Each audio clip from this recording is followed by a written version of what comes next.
Hi, and welcome to another episode of The Well-Appointed Mystic.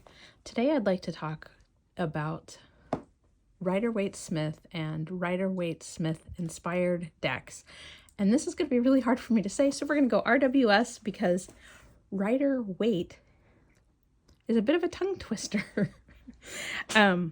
So what I have in front of me is a pile of some of my favorite, hopefully most of my sort of RWS, and a lot of people refer to them as clone decks, but you know, it's semantics. You might think of it as a clone deck. Some people might think of it as very RWS inspired, some more so than others. So take this all with a grain of salt. But when I think to myself, oh, I'd like to work with an RWS deck today, this is the bunch of decks that I tend to grab. So the first in the pile, and what I'm going to do is really quickly just move all of these out of the way, and we'll start from the top of the heap and work our way down. Okay, the first, of course, is the classic Rider-Waite. And this is the Centennial Edition, which has a bit softer colors. Let's turn these around. Are they all upside down or just that one? Clearly just the 10. This is one of my favorite decks, and I'm really surprised to hear myself say that. And I often reflect back and think part of why I started exploring TarotTube and the tarot community was that when I initially got a copy of the RWS Centennial Edition, this was not a deck that really spoke to me. Some of the images felt too esoteric and, too sort of rooted in history. Some of, obviously because this deck has been reproduced so many times, a lot of the images tend to be really muddled.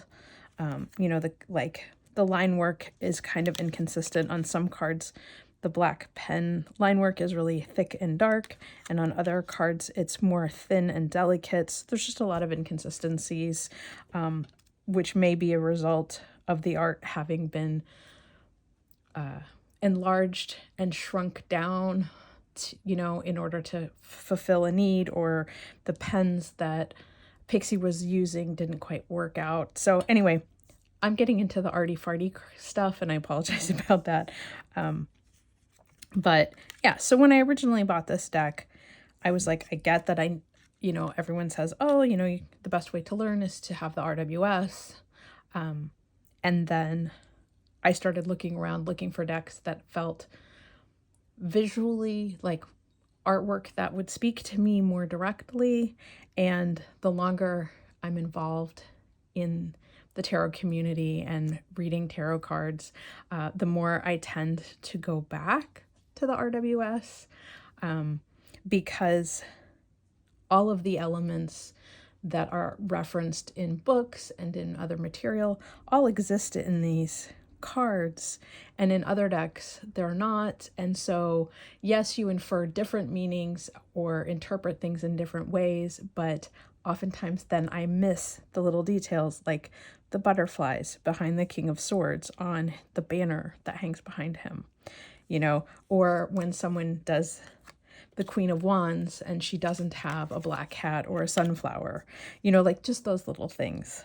So yes, I do like other interpretations, and I think I learn something new every time, but a lot of times I go back to this deck.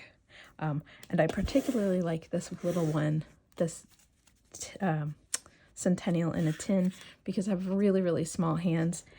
And this is actually a deck I can shuffle. So I started with that in order to be able to talk about some of these other decks. So I can go in two different directions as I'm trying to figure out the best way to sort of organize this. I got a hold of the Modern Hue, which is from Ritual Tarot. They make the tarot journals and things like that. And I really liked that they took the original artwork and removed a lot of the line work and some of the things and then added in watercolor. So the elements all remained, but it has a little bit more of a painterly, sort of slightly more modern because, you know, not all the line work is there. Just, it made, you know, like here, the 5 of Cups just had that on the previous card, and the line work on the cups themselves was much heavier. And in this case, the artist who recreated this sort of removed some of that cross-hatching detail without actually changing the cups. They're still there. They're still in the same positions. The color is much more muted. I know a lot of people, the issue with a lot of the RWS decks that exist in the world is that the colors started to get very bright and very garish and almost like cartoon comic books. You know, just the like absolute 100% yellow, you know, kind of colors, just pure red. Where like this with the painterly sort of watercolor coloring just softens everything, makes the colors a lot more muted. The pentacle coins are a lovely bronzy color instead of being yellow. So on the plus side, like that this is the classic artwork, can definitely be used with any book that references the Rider-Waite Smith in, you know, sort of descriptions and things like that. The cards are slightly larger than full size. I'm going to use this one here, which is like a traditional low scarabeo. And so the modern hue is just slightly wider. It's the same length, it's just a little bit wider, which makes it a little bit harder to handle. The cards are a matte finish, but they're really slippery. They are definitely cardstock because they're pretty flexy, like plain cardstock. They're not like cardboard or, you know, like a paper board. They're definitely plain cardstock, but I find them really like snakeskin slippery. So that's my only downside. They are readily available through Ritual's website. And I don't think that they're an indie deck, but they're not crazy expensive. So I'm going to go to the next one that is still very Rider-Waite influenced. And this is the Relative Tarot. And again, this was a case where the creator, her last name is Paris, and I can't remember her first name. I'll put a note somewhere. But anyway, she used vintage photos that were contributed by friends and people who followed her online, but then integrated into the images actual elements from the original Rider-Waite deck. You know, so these are the swords, you know, they're just held by these rough and tumble young men. The guidebook that comes with this deck specifically talks about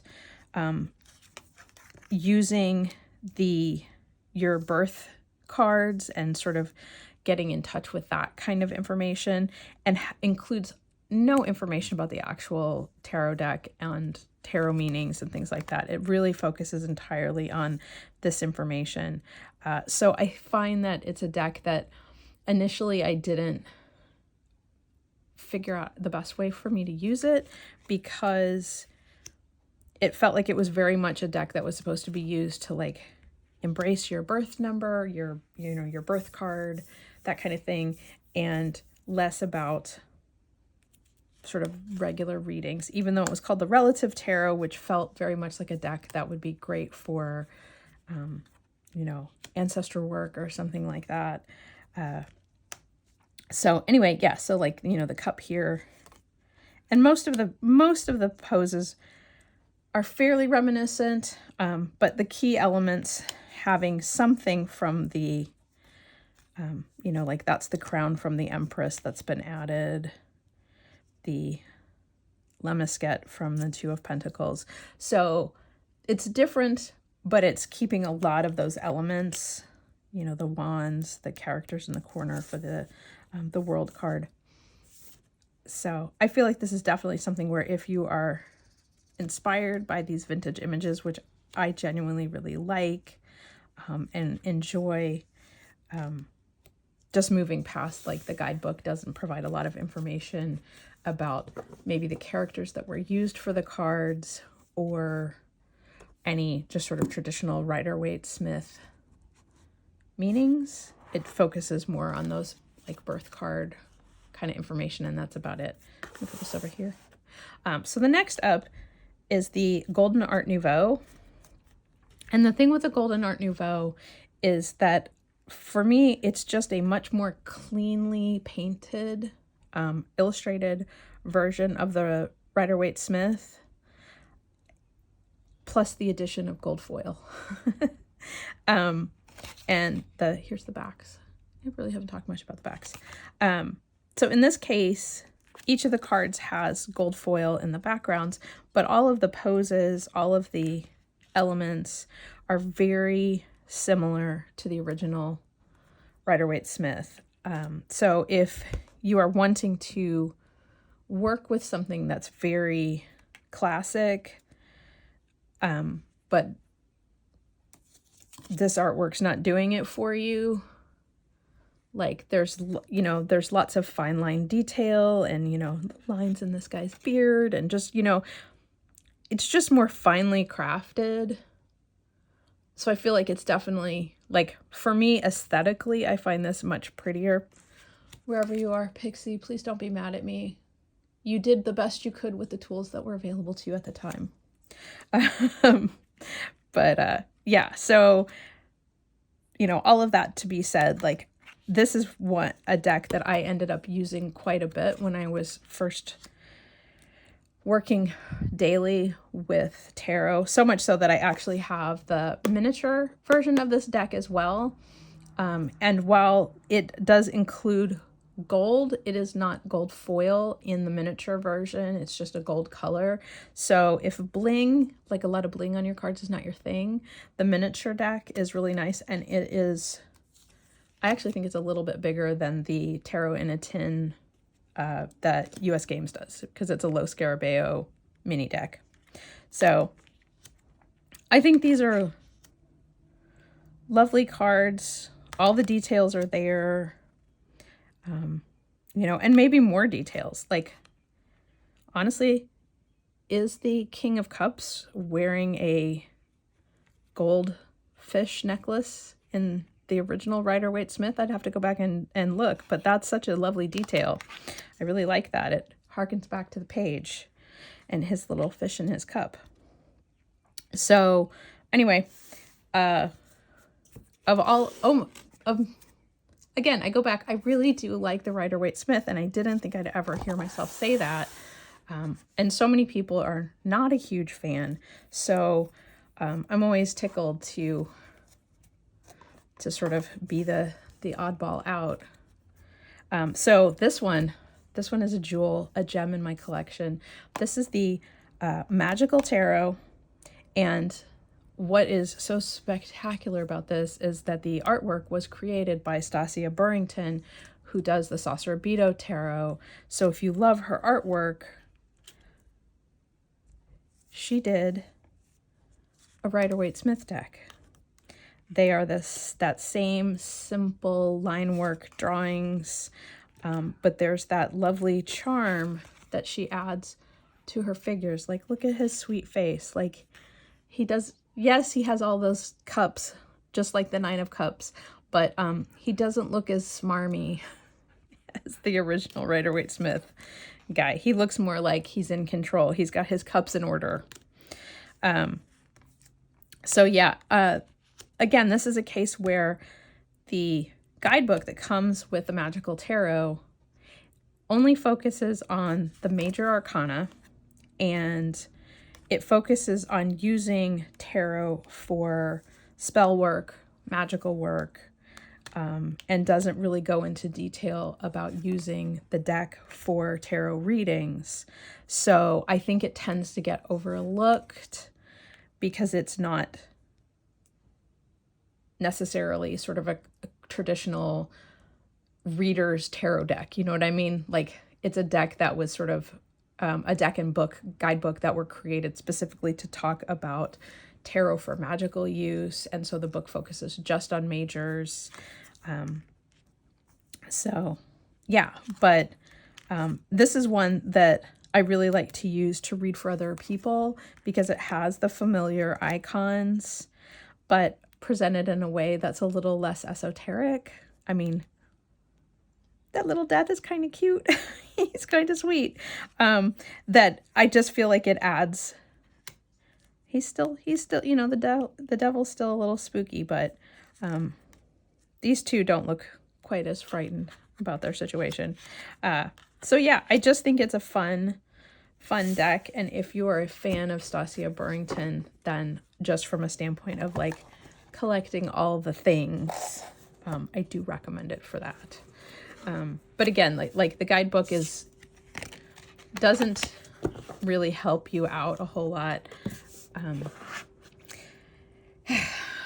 Okay, so next up is the Zodiac Tarot. This came out about, I guess, sometime in 2023, and then just this year in 2024, they released a version of it in a tin, and I have both of them, so clearly I like this deck. I did not bring the tarot in the tin out because it's riding around in my purse right now. It is another deck that I like to use to read for other people, hence it stays in my bag. This is one of those dreadful top opening boxes that just fall open. It's lovely. It's so cute. It's a pretty deck. It has a cute little guidebook. It focuses on including zodiacal symbolism throughout the deck, but all of the imagery is a lovely illustrative style that very much follows the Rider-Waite Smith. Designer side note, the box is this lovely matte finish paper. The guidebook is this lovely matte finish paper. You know, and the interior is color, imagery, and matte finish paper. And the cards are ridiculously glossy. Ridiculous. I do not understand. If you can make the box matte and maintain that crisp black, why did you have to make these cards so glossy? They're also really, really thick. I'm so glad they made a miniature of this deck. I did paint the edges, by the way. They came white. And I like that the backs just have these 3 little stars on them. Like, there's nothing wrong with this deck. I love it. This is also my favorite card, so I'm tickled it came up first. I love this strength card. But this is a beautiful deck. These illustrations, I really like them. And again, the figures that are used feel a little bit more modern. You know, all of the elements from the original Rider-Waite Smith exist in these cards, but look, the 3 of Swords is not your classic 3 of Swords. They did mix it up a little, but like you get the vibe of all of these, you know, there's just this is probably more a RWS-like than a clone.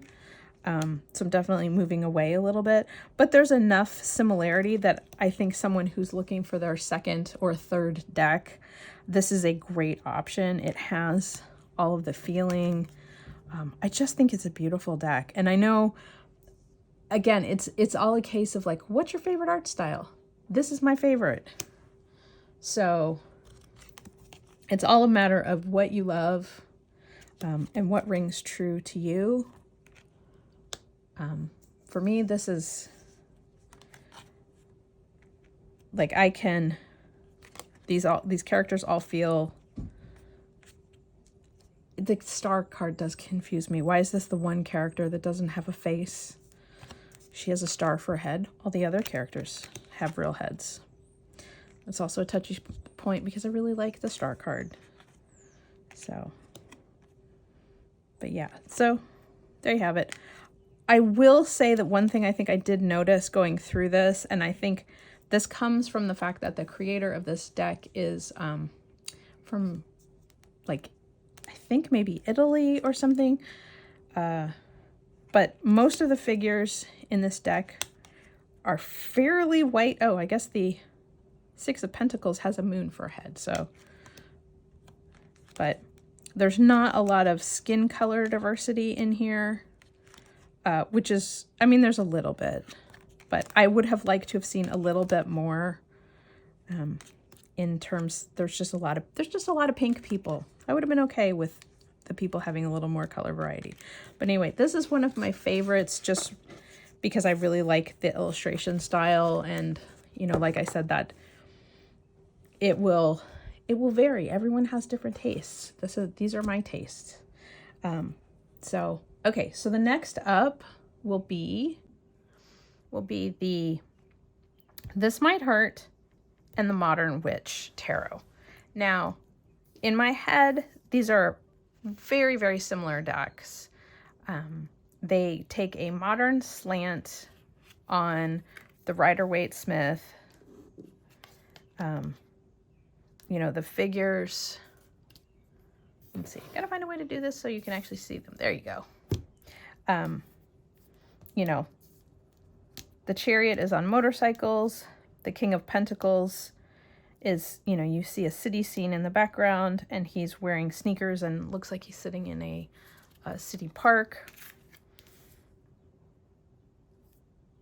You know, some of the images, like the tower, you know, that looks like a lighthouse, but that feels a little bit more approachable.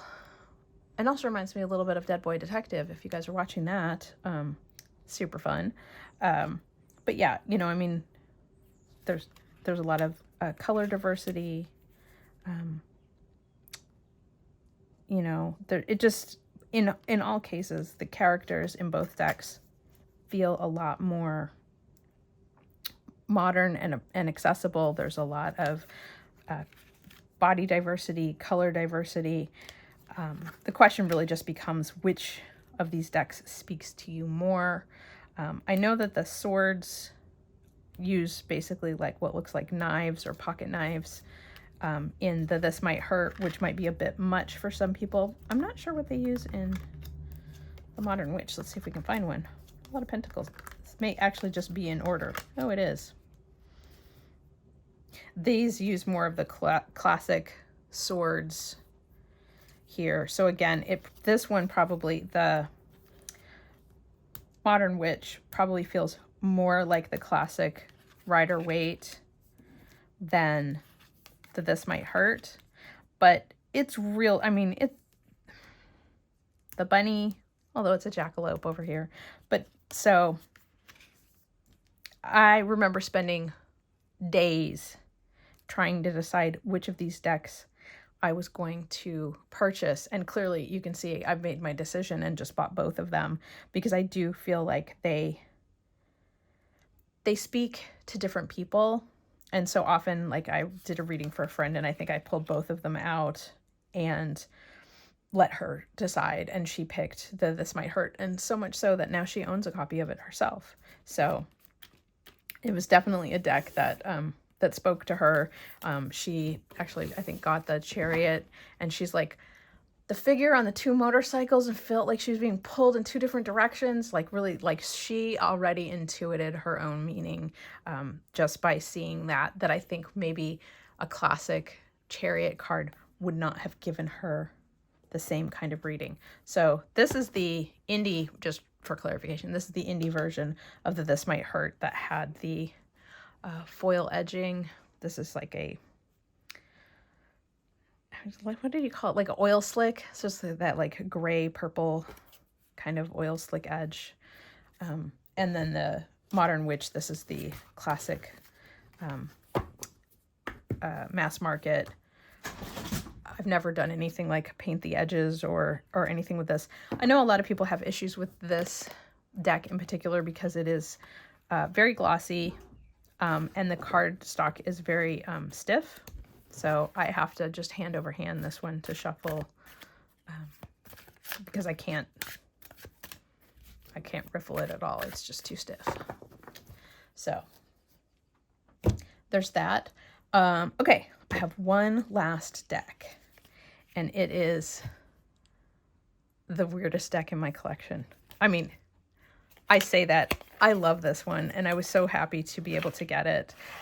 This is the Blythe Tarot, made by a fairly well-known creator in the Blythe community, the Big-Eyed Doll community, for those who are not in the know, called Sleep Forever. She has in the past, I think, made clothes and done customizations for dolls and stuff. But she took these big-eyed dolls and posed them and then put them into the classic scenes from the Rider-Waite Smith. This Kenner Blythe as the Queen of Wands. Oh, chef's kiss. So I believe this is like one of her custom dolls. So just a wonderful sort of fandom collection. If you are a fan of both and you haven't acquired this deck, I don't know how much longer she'll be producing it. I mean, like, look at the little dolly hands holding the Eight of Wands. So this is probably not a deck I will ever really read with, but I do love getting it out and flipping through it and looking at all the characters. Look at the little making eyes. Yeah, so this is, if you are not a doll fan, I totally get, look at that, that this would not be a deck for you. But I have noticed a few doll collectors in the tarot community, so this is definitely one that I would recommend if you like RWS, well done RWS clones. And this one is brilliantly done. Brilliant. Such fun. So we have the Golden Art Nouveau. We have the This Might Hurt. We have the Modern Witch. We have the Modern Hue, the Relative Tarot, the Magic Tarot, and the Zodiac Tarot. I think that's all of them. Oh, and of course, the original, the one true. So, what is your favorite RWS or RWS clone? I'd love to hear about it in the comments. Thank you so much for watching this video, and I look forward to talking to you in the next video.